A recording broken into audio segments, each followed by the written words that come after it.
আল্লাহর নবী বলেন, জিবরাইল রে প্রত্যেক সময় কুরআন লই আইছো, আজকে কি নিয়ে আসলা? বলে পয়গম্বর এই ম্যাপটা আপনারে দেখানোর জন্য আসছি।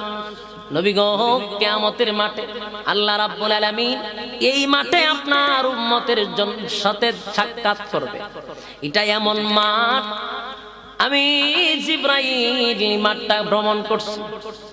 কেমন ভ্রমণ করলাম? বলে হাবিব, আল্লাহ রাব্বুল আলামিন আমার শরীরে 600 নূরের ডানা দিয়েছে। জোরে কোন সুবহান।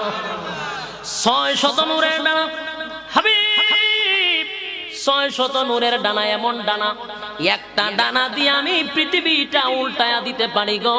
কিন্তু আমার আল্লাহ 600 ডানা কেন দিল? আমি আমার মালিকরে বললাম, মালিক রে একটা ডানা দিয়া পৃথিবী উল্টায়া দিতে পারি, 600 নূরের ডানা কেন দিলা?